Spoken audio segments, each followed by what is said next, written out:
A horror in rural America. A blast so powerful it leveled an entire facility, killed 16 workers, and raised questions about safety, government oversight, and corporate accountability. On October 10th, at a facility owned by Accurate Energetic Systems, an explosives manufacturer tied to both military and commercial clients, something went catastrophically wrong. The building was destroyed. Debris flew 4 miles. No survivors were found. 16 lives were lost in an instant. Now let's be clear, this story is not about truckers, but it's important to know because trucking intersects with every major industry in this country, including explosives manufacturing. Truckers haul materials to and from these sites.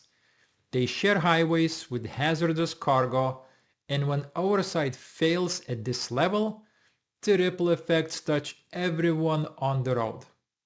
A neighborhood grieves, a small community reels, but the rest of the country, we should be paying very close attention because this is not just an accident, it's a wake-up call.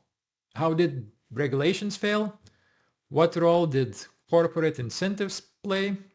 And why are so many industrial disasters in America met with silence, delay, and diminishing public pressure? First, the regulatory system. Multiple agencies are investigating the explosion, but this isn't the first time something has gone wrong at that same site. There were warning signs years ago, smaller incidents that should have prompted tougher oversight. Instead, we got the usual bureaucratic shrug. Safety audits come and go, reports pile up, and the system keeps moving until it doesn't. Imagine a facility churning out explosives, operating amid risks inherent to its product, shielded by technical jargon and regulatory complexity. That's how tragedy hides in plain sight. Second, corporate America incentives.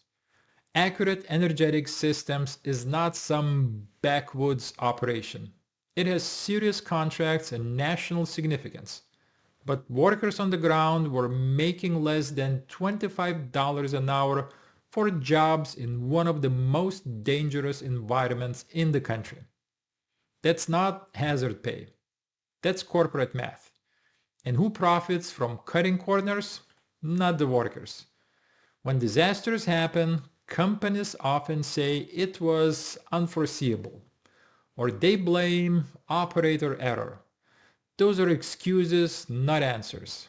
We live in a system where certain industries are effectively shielded from real accountability because they are considered essential or national security assets. That label becomes a cloak protecting companies, not workers. Third, media failure. Despite the scale of this blast, 16 dead, an entire building obliterated, the national coverage has been muted. Beyond local reports, there is not much out there. If a disaster of this scale happened in Silicon Valley or at a tech campus, it would dominate headlines for weeks. But here, a rural explosive plant, barely a blip. And that silence matters because without public pressure, nothing changes. Without scrutiny, investigations drag on, blame gets buried, and corporations return to business as usual. This is where the real conversation begins.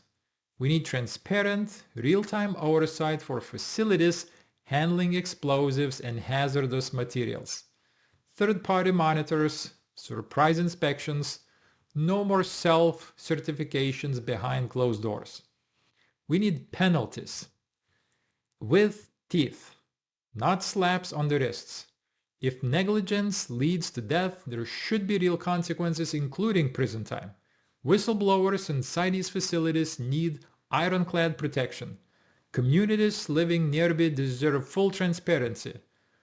What's stored, how it's handled, and what safety plans exist.